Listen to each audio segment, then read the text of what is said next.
Pasulyap-sulyap lang si Trisha kay Marcus, na nag-umpisa ng magpulot ng inalis nitong damit kanina. Katulad niya, ay nagbihis na rin ito. Ewan ni Trisha, pero nakaka-awkward ang naging pakiramdam niya nang makatapos sila. Honey, pagtawag ni Marcus sa asawa. Tapos ka na bang magbihis? Tara na, baka biglang umulan mahihirapan tayo sa pag-akyat ng burol. Walang emosyon sa tinig ni Marcus, na ipinagdamdam ni Trisha. Sinundan na lang niya ng pansin ang pagbaba nito, naiwan siya roon na puno ng pagtataka. Bakit? Bakit ganyan ka pa rin? Masama ang loob na wika ni Trisha na mangiyak-ngiyak. Ngunit maya-maya, ay tuluyang itinaas niya ang mukha, at hindi hinayaan na bumagsak sa pisngi niya, ang mga butil ng luha. Pabayaan mo lang siya Trisha, hindi ba't nangako ka sa sarili mo, na magtitiis ka, at gagawin mo ang lahat-lahat? Umpisa pa lang ito kaya mahaba-haba pa ang laban, pagpapalakas ng loob ni Trisha sa sarili. Pinilit niyang ngitian ang lalaki, na naghihintay din pala sa pagbaba niya. Kasalukuyan itong naninigarilyo. Kusa itong nagpatuloy sa paglalakad, pagkatapos nitong hit-hitin ang yosi na hawak. Wala silang imik sa mga sumunod na sandali, na siyang inintindi na lang ni Trisha. Halos mamangha nga siya nang makarating sila sa ibaba ng burol, isang hagdan na bato, ang nakahilera pababa na siyang kailangan akyatin, para makapunta sa ituktok nyon, kung saan nakatirik ang nag-iisang bahay sa lugar na iyon. Kapit ka sa kamay ko, usaw ni Marcus sa babae, na nagulat sa ginawa niya. Tuluyan niyang iniwas ang tingin, nang mapansin niya ang nangangislap na mata ni Trisha. Kulang na lang ay bumagsak ang ginagawa niyang pagtitimpi, ngunit sa tuwing naaalala niya, ang maalay na video na ipinakita ni Maxine, ay naglalaho ang katiting na pagtingin niya rito. Muli ay hindi na naman sila nag-usap. Nang makarating sila sa itaas, ay tuluyan ang binitiwan ni Marcus, ang kamay ni Trisha, may panghihinayang pang nadama si Trisha. Ibinaling na lang niya sa iba ang atensyon niya. Damako ang tingin niya sa paligid. Wow! Kung maganda na sa ibaba, mas maganda pa pala rito Marcus. Wika ni Trisha, na nagmamasid sa napakagandang tanawin. Kitang-kita kasi ang kabuuan ng dagat, at pati ang kabilang panig nyon, kung saan ay ang Maynila. Kapag tetingala, ay parang abot na ang langit. Kapag nagumaga, kusang bumababa ang ulap, para kang nasa langit, kapag nasaksihan mo iyon. Pagsasalita ni Marcus, hindi niya maalis ang pagkakatitig, sa maamong mukha ni Trisha. Nang sumulyap ito, ay muli na naman bumilis ang pagtibok ng puso niya. Pero palagi naman akong nasa langit kapag kasama kita, birding biro ni Trisha, na ikinamulan naman ng lalaki. Tuluyan nitong iniwas ang tingin, at tuluyan binuksan ang pinto, sumunod na rin si Trisha. Dito ba ang magiging silid natin honey? Tanong ni Trisha, na tuluyan na upo sa kama. Let me clear first, hindi porket sinisipangan kita, ay babalik sa dati ang relasyon natin maliwanag ba, and please. Huwag mo na ulit akong matawag-tawag na honey. Nakakairita, malamig na bigkas ni Marcus, at tuluyan tinalikuran ito. Sa sandaling iyon, ang akala ni Trisha na kaya niya, ay hindi pala, na napagsabihan na niya ang sarili, na dapat hindi siya maapektuhan sa mga sasabihin, at magiging pakikitungo sa kanya ni Marcus. Pero heto siya, nakadapa mula sa kama, habang nakasubsob sa unan. Kahit doon lang ay mailabas ni Trisha ang pait na nararamdaman. Kababangon lang ni Marcus. Matapos niyang iwan kanina sa silid nito si Trisha, ay dumiretso na siya sa loob ng silid niya. Hindi na niya namalayan, ay nakatulog siya. Nang lumabas siya sa pinto, ay agad niyang nalanghap ang nilulutong ulan ng asawa niya. Bigla ay nagutom siya. Ang bango naman niyan, puri niya sa masarap na amoy na nalalanghap niya. Isa ito sa mga namimiss niya sa asawa, ang pagluluto nito ng pagkain, para sa kanilang dalawa. Maupo ka, at ihahanda ko na ito, nakangiting sabi ni Trisha. Bagaman ipinagtaka ni Marcus, na masigla pa rin itong makipag-usap sa kanya. Kahit literal na ang ginawa niyang pananakit sa damdamin nito. Naupo na nga si Marcus, at pinanood lang ang paglalagay ng plato ni Trisha sa lamesa. Sana magustuhan mo ang tinola ko, sabi ng babae. Oo naman, saka namiss ko ito, sabi ni Marcus, na nagsandok agad ng ulam sa mangkok. Ako Marcus, hindi mo miss. Gustong itanong ni Trisha iyon, ngunit natakot na siyang ma-disappoint lang, kaya hindi na lang niya isinatinig iyon. Magkagayunman, ay naging magana si Trisha, dahil kita naman niyang nasarapan talaga si Marcus.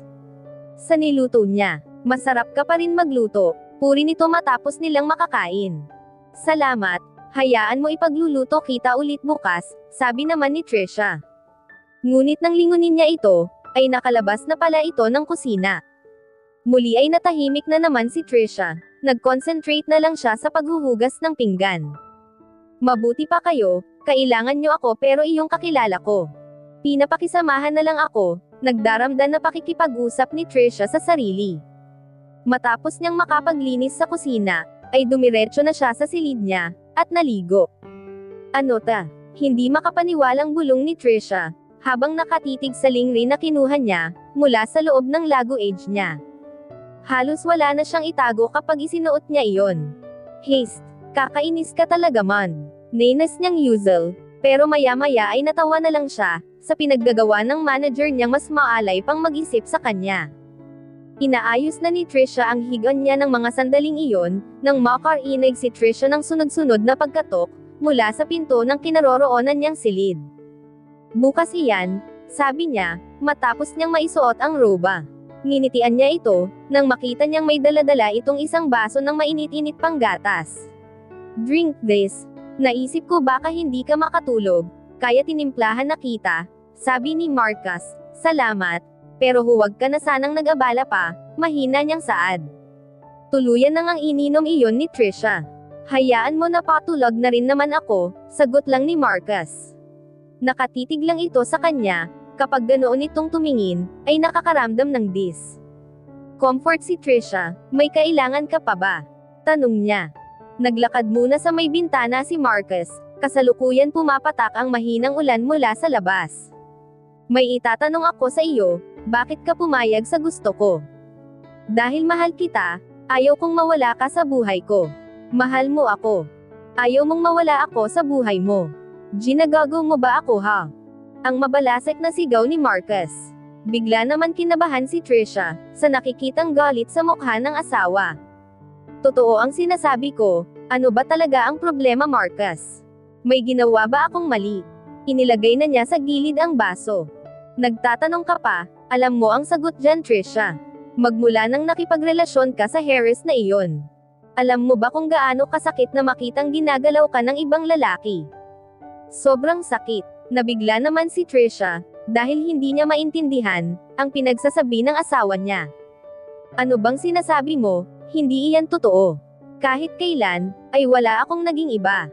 Kung si Harris, pues mali ka, maniwala ka naman sa akin, nasasaktan na rin saad ni Trisha.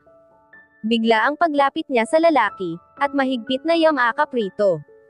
Bitiw Trisha, lumayo ka sa akin, mariin utos ni Marcus. Hindi ayoko, mahal kita Marcus, hindi ko magagawa ang sinasabi mo. Paano ko ba mapapatunayan sa iyong mali ka, sa mga ibinbentang mo sa akin? Nagsusumamo si Trisha, na tuluyan lumuhad sa paanan ni Marcus. Napangiwi si Trisha ng abutin, at mahigpit na hawakan ni Marcus, ang panga niya. Yumuko dito ng kaunti, kitang-kita ni Trisha, ang malademonyong ngisi ni Marcus. At hinawakan ang buhok niya. Halos mangiyak-ngiyak siya. Huwag mo akong artehan ngayon Trisha, hindi ba't ganito ang ginawa mo kay Harris? Bakit hindi mo magawa sa akin? Galit na sigaw ni Marcus. Aray, tama na Marcus, nasasaktan ako. Paghiyaw ni Trisha, nang maramdaman niya ang marahas na pagsabunot nito sa buhok niya.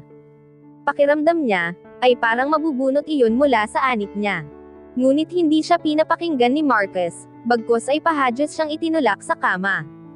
Nagiyak na si Trisha, at takot na ng mga sandaling iyon. Tama na, nasasaktan na ako please. Pagmamakaawa ni Trisha. Pero wala nang pinapakinggan si Marcus, lalo nang makita niya ang suot-suot ng asawa niya, nang tuluyan matanggal ang pagkakabuhol ng tali ng robe niya. Tuluyan nag-alis ng kasuotan si Marcus. Tumahimik ka Trisha, mamaya ka na magsisigaw, kapag inaangkin na kita. Umiling lamang si Trisha, Nang simulan itali ni Marcus, ang dalawang kamay niya sa bawat gilid ng kama. Ganoon din sa paa niya. Pakawalan mo ako Marcus, ayoko ng ganito, pakiusap pa rin niya. Naalala niya noong nagli-live-in pa lamang sila kung saan ay napakabata pa ang edad nila, ay palagi siya nitong ginaganoon, at sa tuwing may nangyayari sa kanila ay hindi siya nasisiyahan. Marcus, tawag ni Trisha sa pangalan nito. Ngunit tila walang naririnig ito. Tuluyan itong sumampo sa kama, at nag-umpisang halikan siya sa leeg. Please nakikiusap ako, hindi ka pa ba nagsawa sa ginawa natin kanina? Tanong ni Trisha. Napatitig naman si Marcus. Tinatanggihan mo ako. Malamig na tanong ni Marcus. Please, mabuhay na pakiusap pa rin ni Trisha. Ngayon, ay unti-unting nagiba ang pakiramdam niya, sa ginagawa ni Marcus sa katawan niya. I know you can't resist this. Kilala ko ang katawan na ito, kung paano mo kagusto ang lahat ng ginagawa ko sa iyo noon, anas ni Marcus. Stop it Marcus. I won't do that. Soonest. Ikaw mismo ang pipigil sa akin na huwag tumigil, nakangising sabi ni Marcus. At tuluyang inangkin ang asawa. Nanatiling nakadagan si Marcus, sa malambot na katawan ng asawa niya. Pinagpawisan sila, kahit na malakas ang buhos ng ulan sa labas. Trisha, pagtawag ni Marcus rito. Unti-unti naman nagmulat ng mata ito. Walang sino man, ang makakapaghiwalay sa atin, akin ka lang. Nanunuot sa kalamnan ang tinig ni Marcus, bago pa hilahin ng dilim ang diwa ni Trisha. Pagkagising ni Trisha ng umagang iyon, ay wala na sa tabi niya si Marcus. Sa pagtataka niya, ay binihisan na siya nito. Lumabas na siya sa silid, para hanapin ito, ngunit wala si Marcus, at sobrang tahimik ng bahay bigla siyang kinabahan. Marcus nasaan ka? Pagtawag ni Trisha sa pangalan nito, ngunit nanatiling walang sagot. Nang pilitin niyang buksan ang pinto, ay nakalock iyon, sinubukan niyang umikot, at i-check naman ang backdoor, ngunit katulad ng unang pinto sa harapan ay hindi rin mabuksan. Maging ang mga bintana, ay pilit na binubuksan niya iyon, ngunit kapare sa dalawang pinto ay naka-double lock din iyon. Ano bang nangyayari Marcus sa iyo? Bakit mo ito ginagawa sa akin? Nagdadamdam niyang sabi, at para siyang kandilang nauupos na napaupo sa lapag. Mabibilis na hakbang, ang madidinig sa hallway ng mansyon ng mga ilustra. Kuya Marcus, narito ka ba? Pagtawag ni Carol sa kapatid niya. Nagpunta siya sa no-visual shop nito, ngunit ang sabi ng manager nito ay hindi pa ito raw nagpupunta roon. Hanggang sa makita ni Carol ang daddy niya, na nasa library. Dad, totoo ba ang naririnig ko? Ang alin iha? Tanong nito. Nagsasama na si kuya, at si Maxine iyon, ang sabi ng mga katulong dito. Oo, tama ang nasagap mong balita, pabaliwang sagot lang ng matandang lalaki. No way, akala ko, okay siya at si Ate Trisha. Bakit bigla-bigla nagkaganoon? Patuloy ni Carol, na palakad-lakad lang sa harapan ng matandang lalaki. Hayaan mo na, kung si Maxine na ang piliin ni Marcus, dahil magkakaanak na sila. Ganoon lang ba iyon Dad? Wala ka na ba talagang pakialam sa mararamdaman ni Ate Trisha? Natupad din naman niya ang gusto nyo dati, hindi nyo ba iyon naalala? Binigyan niya kayo ng apo, si Marky. Kaso binawi na siya ng nasa itaas, malungkot na sabi ni Carol. Hindi naman nakaimik si Don Arturo, tila nasaling din ang damdamin nito. Umaasa si Carol, na mababago niya ang ama. Pero iba na ngayon Carol, marami nang nabago dahil sa pagkawala ni Marky. Kaya pati ang pakikitungo nyo kay ate, ay tuluyan nagbago.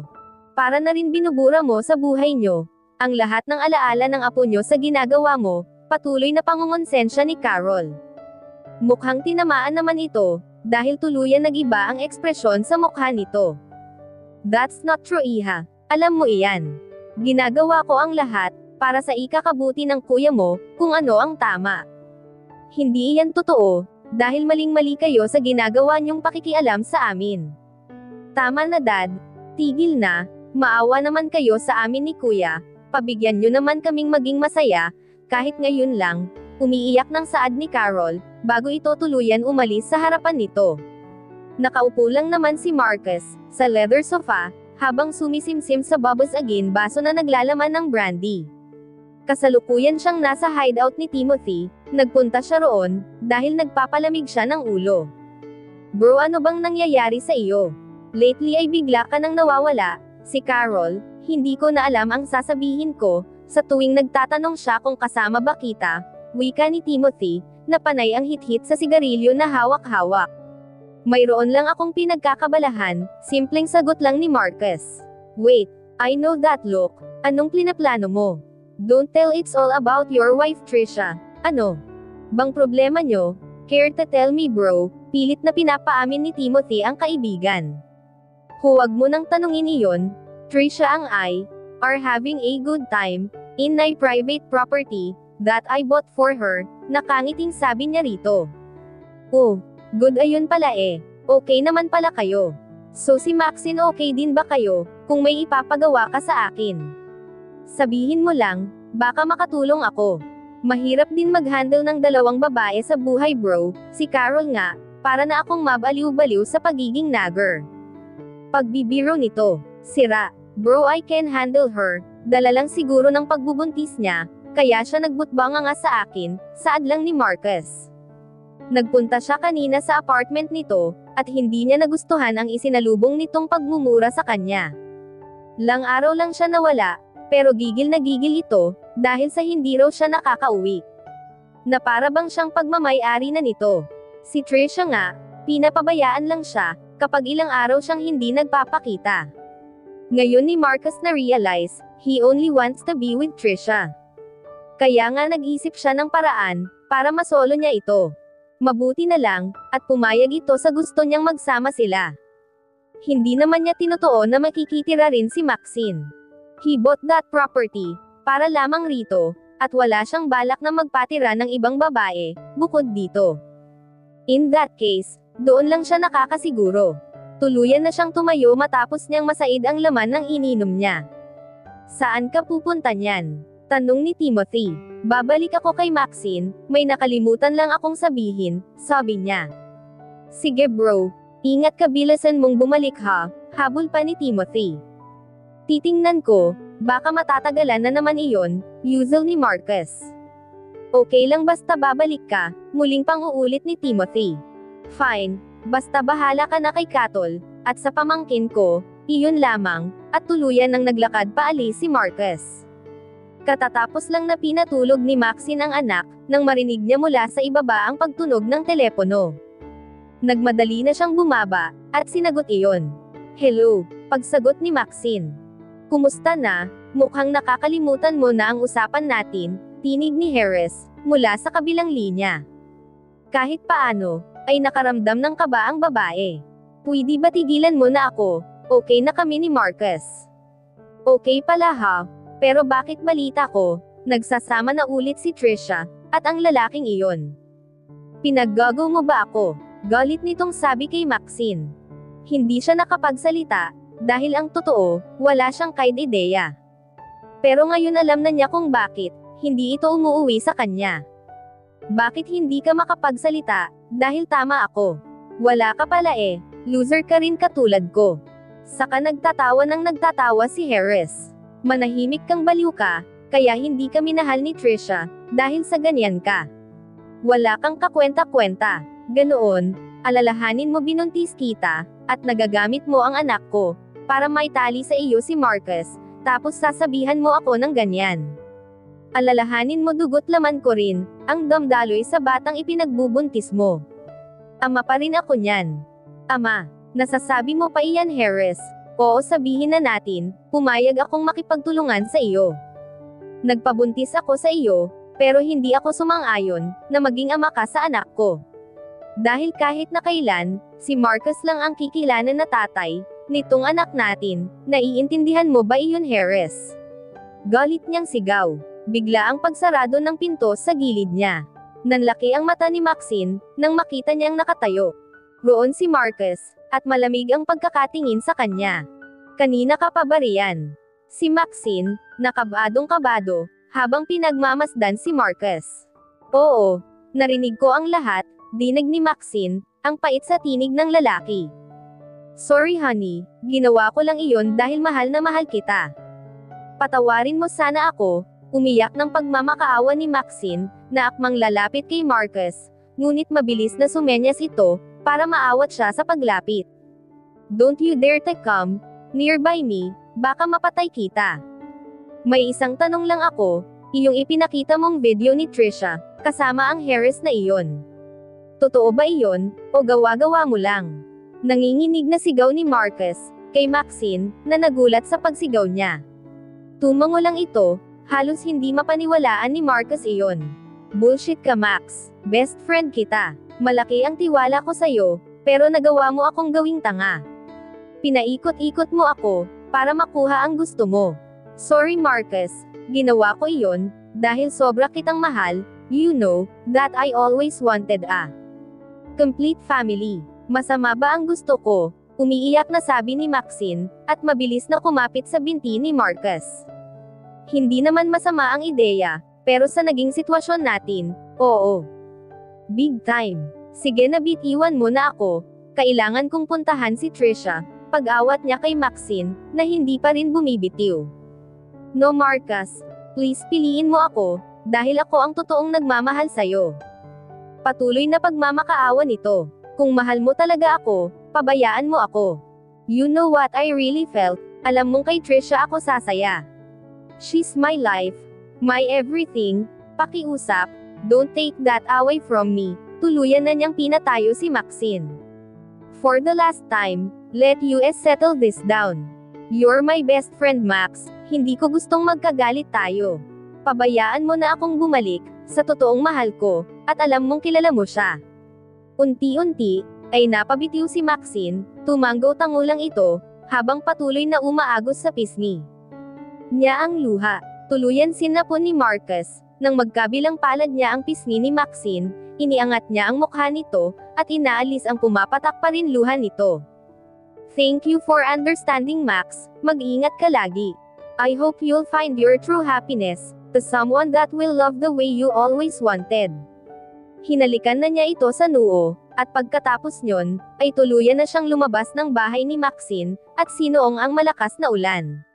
Kailangan niyang bilisan, dahil naghihintay sa kanya si Trisha, at madami siyang dapat aminin, at ihingi ng kapatawaran dito. Sobrang gagaw mo Marcus. Paninisi niya sa sarili. Nagsisigaw siya, kasabay ng malakas na kulog, at matatalim na kidlat mula sa madilim na kalangitan. Lalong yumakas ang ulan at hangin sa labas, dulot na rin ng pagtama sa kalupaan, ng isang bagyo. Ayon sa inisyal na broadcast ng newscaster, ng radio station na pinakinggan kanina ni Marcus. Halos lipa rin siya ng hangin, at nang ilibat niya ang buong pansin sa paligid, ay animoy gabi. Pero alas 3 pa lang naman ng hapon. Napatakbo palabas si Marcus, pagkatigil pa lamang ng kotseng, kanyang kinalulunaan na basta na lamang niyang ipinarada, sa ibaba ng bundok. Ginamit niyang pananggalan ang braso, sa mukha, dulot hagupit ng malakas na ulan at hangin. Para siyang nakikipagpatentiro sa kamatayan ng mga oras na iyon. Faster Marcus, si Trisha, baka kanina pa takot na takot sa loob. Mariing paalala niya sa sarili, pagkaalala niya sa asawang iniwan ng nag-iisa. Dahil sa paninira ni Maxine, ay hindi na. Namamalayan ni Marcus, na sobra na pala ang ginagawa niya kay Trisha. Ikinulong niya kasi sa loob ang asawa, at inilock ang lahat ng pwede nitong malabasan. Ganoon siya naging masama sa babaeng, dapat ay minamahal, at ginagalang niya ng lubos-lubos. He hated himself, for being a undoubtful, and worse husband to Trisha. Halos nanginginig na ang buong katawan ni Marcus, dulot ng lamig nang makarating siya sa itaas ng burol. Tuluyan niyang inilabas sa bulsa, ang isang bangkos ng susi ng bahay, at dali-dali binuksan ang nakapinid na pinto. Trisha, I'm back. Where are you honey? I have something to confess, sorry for being such a jerk, and unreasonable husband. Please, lumabas ka na, mag-uusap tayo. Pangako hindi kita sasaktan. Halos pumailan lang sa buong bahay, ang boses ni Marcus, ngunit walang Trisha, na sumasagot sa mga pagtawag niya. Kaya nagumpisa na siyang kabahan, tuluyan niyang pinindot ang switch ng ilaw. Ngunit hindi gumagana iyon, napamura siya, nang maalala na may bagyo. Marahil ay nag-disconnect na ang kuryente sa lugar na iyon. Honey, nakikiusap ako, huwag mo naman akong biruin, muling pagtatawag niya sa babae.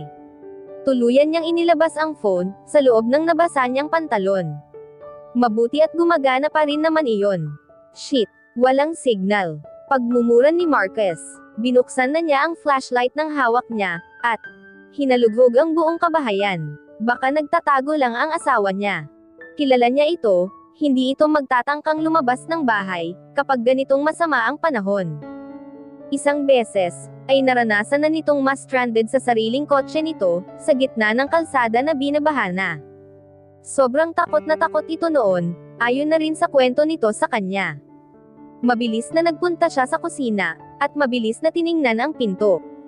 Pero sarado iyon, lahat ng silid sa itaas, maging mga cabinet, banyo, at maaring pwedeng taguan ng asawa. Maya-maya ay biglang narinig ni Marcus, ang paghampas ng pinto, sa may sala, paarado na tila hinampas ng malakas ng hangin. Trisha, hey, come back here. May malakas na bagyo, delikado. Pagsigaw ni Marcus, na humahalo sa ingay ng ulan at hangin sa paligid. Kitang-kita niya, ang mabilis na pagbaba sa hagdang bato ng asawa. Hindi siya nito nilingon, na animoy walang naririnig. Han, damn. Muling pagmumura ni Marcus, nang tuluyan na kalayo na ito, at halos hindi na niya ito makita, dahil sa malakas na buhos ng ulan. Mabilis na niyang sinundan sa pababa ang babae. Nagmamadali ang paghakbang niya, nang makita niyang pumasok na sa loob ng kagubatan ang asawa. Sa pagkataranta niya, at sa kagustuhan na maabyutin agad si Trisha, ay binilisan niya ang pagbaba. Ngunit sa maling tapak niya, ay tuluyan siyang dumausdas pa ibaba. Mabuti na lang, at mabilis ang reflex niya, at naiharang niya sa may ulo niya ang mga braso. Akma siyang tatayo, nang matigilan siya at mapangiwi, my legs, usual ni Marcus, nang mapagtanto niyang nabalian yata siya sa isang paa. Hindi na niya napansin iyon kaninang bumagsak siya sa lupa. Ngunit hindi siya pwedeng panghinaan ng loob, at tumigil sa paghabol sa asawa niya. Baka ito naman ang mapahamak. Inumpisahan na niyang sundan si Trisha, paika-ika siyang naglakad. Habang tumatagal, ay palakas ng palakas ang ulan at hangin. Isang tili ang narinig ni Marcus, sa may hindi kalayuan. Trisha, honey. Puno ng pag-aalala ang pagsigaw ni Marcis, sa pangalan ng asawa, nang mabosesan niya ito. Kahit sobrang sakit ng pailay niya sa paa, ay pinili ng takbuhin ni Marcus, ang direksyon kung saan niya narinig ang asawa niya. Trisha, grab my hand. Sigaw niya rito, nang makita niyang kumakapit sa isang sangaang babae, mula gilid ng bangin. Dahil hindi nito kabisado ang lugar, kaya hindi na napansin nito, na sa parteng iyon ay bangin na. Ayuko, iwan mo na lang ako. Magsama kayo ng babae mo. Hiyaw ni Trisha. Kahit hilam na ng tubig ulan ang mukhang asawa, ay alam ni Marcus na umiiyak ito. Kitang-kita niya ang pamamaga ng mata nito. No. I won't leave you here. Look, I'm so sorry, mas pinaniwalaan ko ang iba kaysa sayo. Hindi ko man lang inisip, ang maramdaman mo, pangako, hinding-hindi ko nagagawin ang ginawa ko sa iyo, this past few days, paliwanag ni Marcus, na lumuluhan na rin. Dinag niya ang paghikbi ni Trisha, at ang pagtango nito, na ang ibig sabihin ay pinapatawad na siya. Thank you, hon. Babawi ako sa iyo, I promise. Please grab my hand now, before it's too late, utos ni Marcus. Akmang aabutin iyon ni Trisha, nang biglang bumigay ang sanga ng puno, na kinakapitan nila. Ang sumunod na nangyari ang hindi nila inasahan. Manakanak ang iminulat ni Marcus ang mata, nang maramdaman niya ang pagpatak ng ambon sa mukha niya. Kahit paano, ay hamina na ang ulan, wala na rin malakas na hangin. Kahit masakit ang ulo, ay unti-unting bumangon si Marcus, mula sa basang lupa. He deliberate, searched for his wife. Trisha, Trisha, where are you? Pagsisigaw ni Marcus, binalot na ng pangamba ang dibdib niya, nang makitang nasa ibaba siya ng bangin, at wala ang figure ng asawa niya, saan man siya tumingin. Oh God, where's my wife? Please don't do this to me, siya na lang meron ako, huwag mo naman siyang kunin sa akin. Umiyak na saad ni Marcus, habang nakaluhod sa putikan. Lang minuto lang siyang ganoon, iyak ng iyak. Hanggang sa, Marcus, Pagtawag sa kanya, nang tinig na kilalang kilala niya. Honey, tuluyan siyang lumapit rito, at mahigpit na niyakap lang ito. I'm glad you're safe, Trisha. Hindi ko alam kung ano nang mangyayari sa akin, kapag nawala ka pa uli sa buhay ko. Patawarin mo sana ako, sa lahat ng masasakit na salita, at pakikitungo ko sa iyo. Hindi ko na ulit iyon gagawin. This time, I will be your loving husband now, until our last breath. Panganga ko ni Marcus, habang sapaw-sapaw niya, ang pisngi ni Trisha na umiyak na. I love you so much, Trisha. Puno ng sinseridad, at pagmamahal na bigkas ni Marcus. I love you more, my bittersweet lover, husband, tugon din ni Trisha, at hinayaang, angkinan ang lobby niya ng asawa. Nagyakap sila ng sobrang higpit pagkatapos. Makaraan ang ilang sandali, ay hawak kamay na silang nag-umpisang maglakad. Inamin sa akin lahat-lahat ni Max, nagawa-gawa lang niya ang malaswang video na leon sa inyo ni Harris. At ako itong tanga, sobrang napaniwala niya. Kahit may doubt ako, na hindi mo naman magagawa iyon, dahil alam ko naman na patay ka sa akin. Sabay ng pagkindat ni Marcus. Baliw. Asa ka. Kaya pala may times, na may sinasabi kang kasalanan ko, pero I don't have any clue. Iyon pala ang dahilan, nailang niyang sabi, ngunit may matamis na ngiti sa lobby si Trisha. He pinched the pointed nose of him. Yeah, alam ko sobra akong naging gago. Hindi ko na iyon babalikan gawin sa'yo. Ang totoo, hindi ako nakadalaw sa iyo ng ilang linggo, dahil pinagaling ko muna ang mga sugat, at pasa ko, pag-amin ni Trisha, na bahagyang tinapunan ang asawa. Nakadati sa balikat niya ang isang braso nito, dahil sa hindi pa rin makapaglakad ng maayos si Marcus. What do you mean by that? May kailangan ba akong malaman? Si Marcus, na biglang kinutuban. Huminga muna ng malalim si Trisha, at isinalaysay ang ginawang pagkidnap sa kanya ni Harris. At kung paano, ay muntik-muntik na siyang mapagsamantalahan ng lalaki. Walang hiya pala talaga ang Harris na iyan. Gago siya. Mapapatay ko talaga siya, oras na makaalis tayo rito. I will slice his throat out. Gigil na pagbabante ni Marcus. Baka lalo ka pang manggalaiti, kapag nalaman mong siya rin ang dahilan, kung bakit muntik ka nang mawala sa akin. He hired that holdapper, para patayin ka talaga, but miraculous, you did survive that, honey. He really want to get rid me, huh? Nek, niya masamang damo ako. Hindi ako basta-basta mamatay. Pagyayabang ni Marcus. Siniko naman ito ni Shaina. Pwede ba tigil-tigilan mo, ang kasasabing masama ka, because you're not. Because you're the most wonderful man, but a sadist husband. Alam kong mabuti kang tao, at gumagawa ka lang ng mga maling desisyon, when you barely can't control yourself, of being hurt. Sa mga kinasusuungan mong maling sitwasyon, mahabang paliwanag ni Trisha. Dahil sa narinig, ay parang terma ba ang puso ni Marcus. Yeah right, kilalang kilala mo talaga ako. May isa pa akong sasabihin, hindi talaga sa akin ang ipinagbubuntis ni Max. It's Harris. I'm sorry to hear that, malungkot na bigkas ni Trisha. Hindi ba dapat matuwa ka, dahil hindi ko nabuntis si Max? But what the meaning of that? Sad look in your face, hon.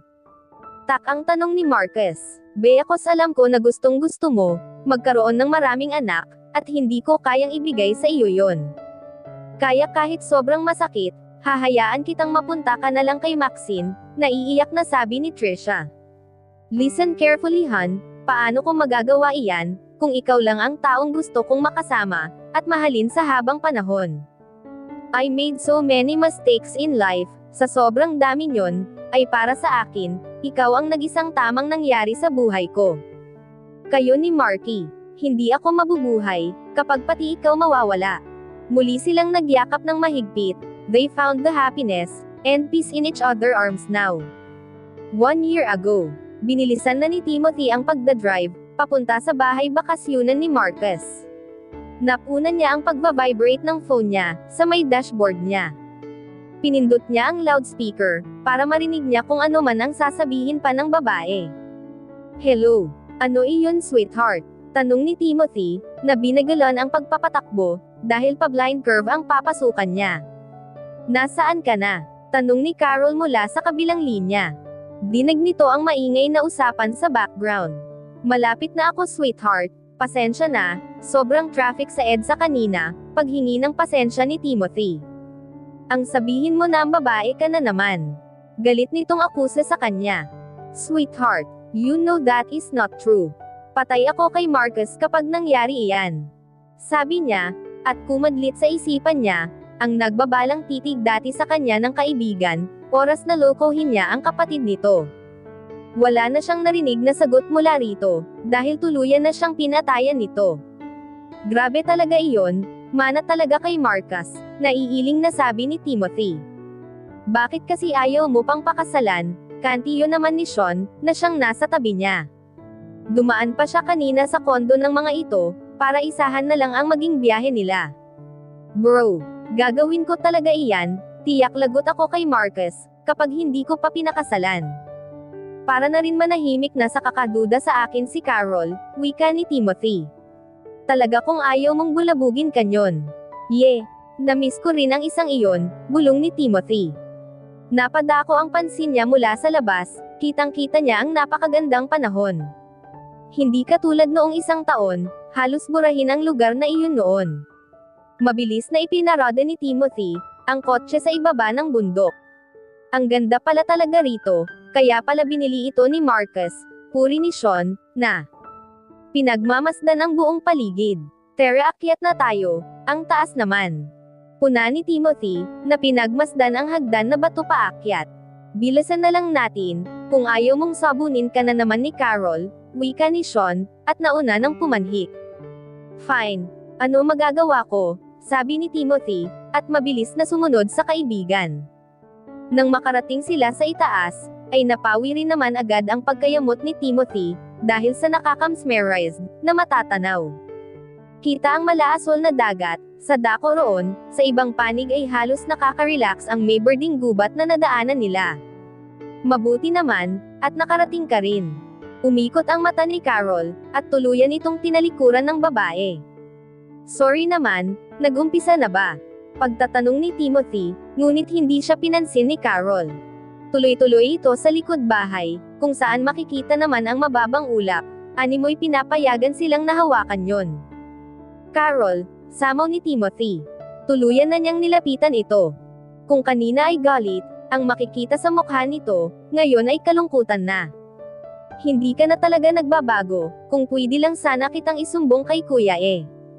Oy, sorry na, yamakap na si Timothy, at hinimas-himas ang braso ng babae, na nagpupunas ng luha. Maging siya man ay naiiyak. Naalala mo iyong nangyari. Sa nakalipas na isang taon, ay ngayon lang uli inungkat ni Carol iyon. Makakalimutan ko ba iyon? Iyak nang iyak si Carol, habang sumasabay sa paglalakad ng mga staff nurse. Tulak-tulak ng mga ito ang stretcher, kung saan nakasakay si Marcus, na walang malay. Habang nakasunod naman si Trisha, na nasa ganoon din na sitwasyon. Mabilisan silang pinigilan ng isang nurse, nang may pasok sa loob ang dalawa. Hindi na po kayo pwedeng pumasok, maghintay na lang kayo rito, sabi nito, at tuluyan isinarado ang pinto ng emergency room. Si Kuya Timothy, pati si Ate Trisha. Oh my God! Sana maging ligtas sila, pumapalahaw ng iyak si Carol. They will Carol, pakatatag ka lang, dahil mas ngayon tayo kailangan ng kapatid mo, at ng hipag mo, pagpapalakas ng loob ni Timothy, na niyakap si Carol, at inalo. Maging siya man ay sobrang kinakabahan din. Makalipas ang 5 oras, ay lumabas sa loob ang doktor na nag-zero opera sa dalawa. Napuno ng dugo ang scrub suit nito. Anong balita, Doc? Kumusta si Kuya, at si Ate Trisha? Mabilis na napalapit si Carol. Nanatili naman sa kinauupuan si Timothy, parang hindi niya kakayaning marinig, ang sasabihin ng manggagamot. I'm sorry but we did our best, maraming dugo ang nawala sa 2 pasyente. They still bleeding inside, ngayong gabi, maari silang mawala, malungkot na sabi ng doktor. Hindi pwede Doc, may pag-asa pa. Please, let them survive. Palahaw ni Carol. Umiling lamang ang doktor, ang tanging magagawa na lang natin, ay ipagdasal, at magkaroon ng himala. Huling sabi nito, bago ito tuluyan maglakad paalis. Sinilip nga sa iko sina Marcus at Trisha na critical ang kalagayan. Halos magiyakan ang mga magulang ng dalawa nang dumating roon. Tulala lamang si Carol, nagdadasal ng tahimik, na mapagbigyan ang kahilingan niyang huwag munang kunin ang dalawang mahal niya sa buhay. Maya-maya ay nagkaingay sa hallway, kung saan sila naroon. Napatakbo si Carol sa salamin, kung saan pwedeng makita ang nangyayari sa loob. Anong nangyayari? Pagtatanong ni Carol, na napasunod sa loob, nang makita niya ang pagpasok ng doktor at dalawang staff nurse. Rinig niya ang maingay na pagtunog ng monitor, na siyang nakakabit sa Kuya Marcus niya. Kuya, umiyak niyang sabi. Maya-maya ay nakita niya ang unti-unting pagmulat ni Marcus, at pagngiti bago ito muling napapikit. Isang mabining yugyog ang naramdaman ni Marcus. Gising na Han, kakain na, magiliw na aya ni Trisha, na nakayuko, at tinitignan siya. Ye, mukhang masarap ang niluto mo, sabi ni Marcus na iinot-ainat na tumayo. Siya nga pala, ano palang napanaginipan mo? Tanong ni Trisha, na kumapit sa braso ng asawa, bakit? Kasi dinig ko ang ungol mo, kaya nga ginaiseng kita agad. Akala ko nga binabangungot ka, saad ni Trisha. Ha, oo naalala ko, nakita kong umiyak si Carol sa panaginip ko. Hindi mo ari ng lalaki. Dahil parang totoong-totoo iyon. Natawagan mo na ba siya? Tanong naman ni Trisha, na nag-uumpisang ayusin ang lamesa. Hindi pa nga mamaya na lang. Tumayo ito at niyakap si Trisha, mula sa likuran. Marcus, kita mong maglalagay ako ng kakainin natin sa lamesa, suway niya. Parang mas feel ko, na ikaw ang kainin ko sa ngayon, malo kong ungot nito sa asawa. Sira, natatawang saad ni Trisha. Bigla naman hinawakan ni Marcus, ang kamay nito at inamoy-amoy. Siya nga pala, hindi pa pala natin nahahanap, ang wedding ring natin.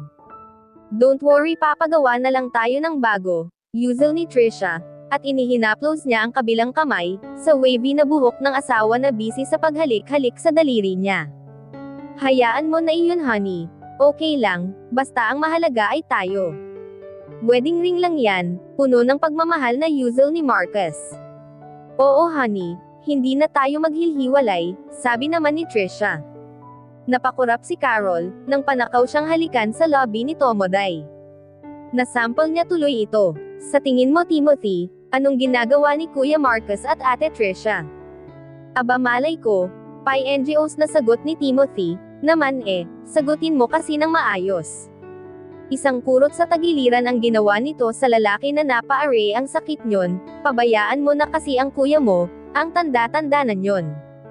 Tiyak ko masaya silang magkakasama, tugon ni Timothy, at tuluyan inakbayan ang babae papasok sa loob. Sa paboritong pwesto naman nila ni Marcus at Trisha, ay kitang-kita ang pagkislap ng kanilang wedding ring na tinamaan ng sinag ng araw. Natapos na ang masalimuot na pangyayari sa buhay nilang mag-asawa. Ngayon, masaya na silang namumuhay sa tahimik na lugar na tila paraiso sa kanilang dalawa. Puno ng pagmamahalan, iyon ang pangako ni Marcus kay Trisha, ang hindi na ito makakaramdam ng sakit, kundi puro pagmamahal galing sa kanya. Hindi hadlang, ang hindi na nila pagkakaroon muli ng anak, para masira ang pagsasama nila. Magkakasama sila habang buhay. At dito na po nagtatapos, ang huling kabanata ng ating kwento. At sanay muli niyo po akong samahan, sa mga